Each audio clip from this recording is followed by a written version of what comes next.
السلام علیکم ورحمۃ اللہ وبرکاتہ۔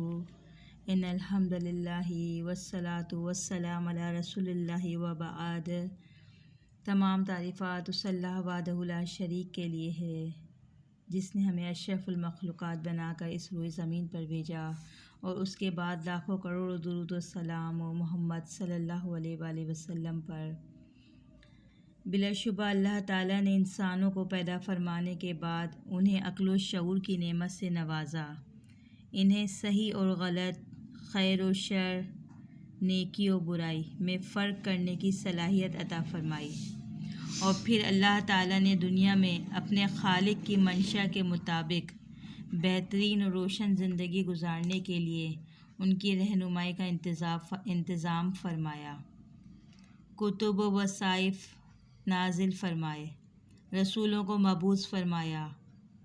اور سب سے آخر میں رہتی دنیا تک کی ہدایت کے لیے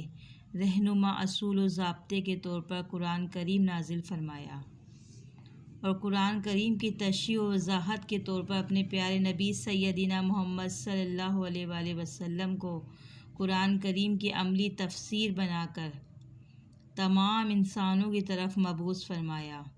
اور آپ صلی اللہ علیہ وآلہ وسلم پر سلسلہ نبوت کا خاتمہ فرما دیا۔ آپ صلی اللہ علیہ وآلہ وسلم کے بعد نہ ہی کوئی اور نبی آیا ہے اور نہ ہی آئے گا۔ دنیا میں آپ صلی اللہ علیہ وآلہ وسلم کی تشریف آوری اللہ تعالیٰ کی طرف سے اپنے بندوں پر بہت بڑا احسان ہے، جس کا ذکر بطور احسان اللہ تعالیٰ نے سورہ آل عمران میں فرمایا، لَقَدْ مَنَّ اللَّهُ عَلَى الْمُؤْمِنِينَ إِذْ بَعَثَ فِيهِمْ رَسُولًا مِّنْ أَنفُسِهِمْ يَتْلُو عَلَيْهِمْ آيَاتِهِ وَيُزَكِّيهِمْ وَيُعَلِّمُهُمُ الْكِتَابَ وَالْحِكْمَةَ وَإِن كَانُوا مِن قَبْلُ لَفِي ضَلَالٍ مُّبِينٍ۔ ترجمہ: اللہ نے مومنوں پر بڑا احسان فرمایا ہے کہ ان میں سے ایک پیغمبر بھیجے جو ان کو اللہ کی آیتیں پڑھ کر سناتے اور ان کو پاک کرتے، اور اللہ کی کتاب اور حکمت یعنی سنت سکھاتے، جبکہ پہلے تو یہ لوگ سری گمراہی میں تھے۔ سورہ آل عمران 164 ہے۔ رسول رحمت صلی اللہ علیہ وآلہ وسلم اللہ تعالیٰ کی طرف سے پوری انسانیت کی ہدایت، ان کی دنیاوی اور آخروی یعنی دنیا اور آخرت کی کامیابی کا عظیم مقصد دے کر دنیا میں بھیجے گئے، لہٰذا ہر مسلمان کے لیے اللہ تعالیٰ کی طرف سے یہ واجبی حکم ہے کہ وہ قرآن کریم اور حدیث نبوی صلی اللہ علیہ وآلہ وسلم کی واجبی تعلیم حاصل کرے اور اپنی پوری زندگی رسول اللہ صلی اللہ علیہ وآلہ وسلم کی سنت و سیرت کے مطابق گزارے۔ یہاں سنت سے مراد وہ سنت نہیں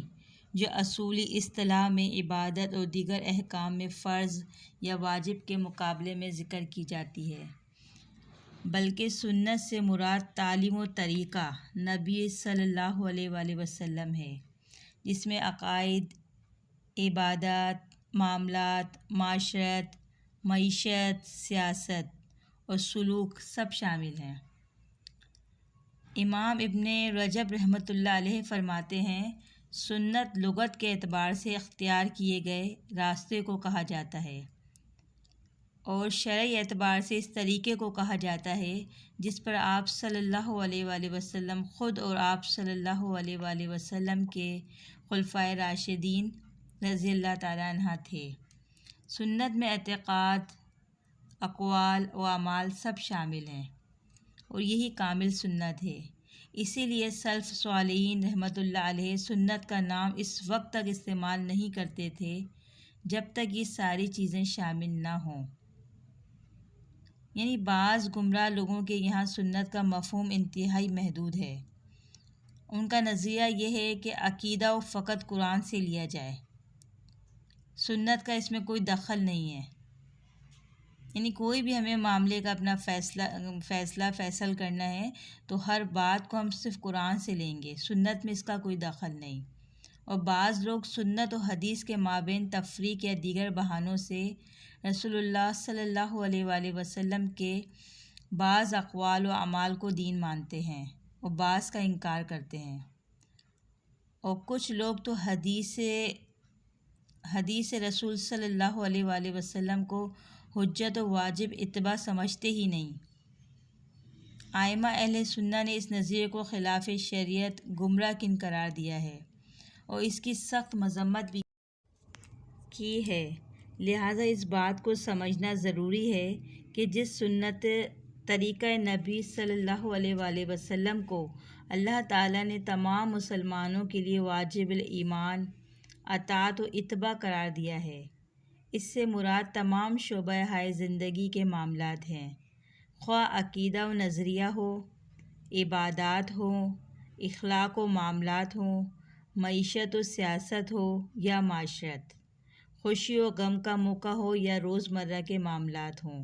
اللہ تعالیٰ رسول اللہ صلی اللہ علیہ وآلہ وسلم کو مبعوث ہی اس لیے فرماتا ہے تاکہ اللہ کے بندے اس کے رسول صلی اللہ علیہ وآلہ وسلم کی اتباع و اطاعت کریں، اور دنیا میں جہاں کہیں تمام شعبہ ہائے زندگی میں اپنی پوری زندگی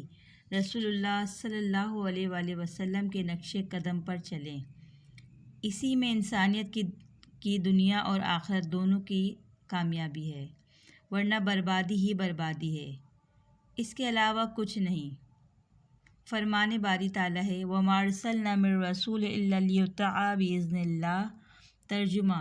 اور ہم نے جو رسول بھی بھیجا ہے اسی لیے بھیجا ہے کہ اللہ کے فرمان کے مطابق اس کا حکم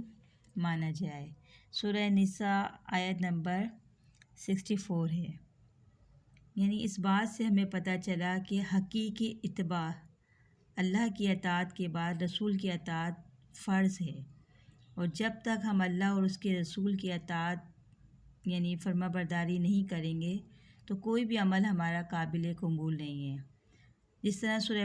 مائدہ میں ہے یا ایھا الذین آمنوا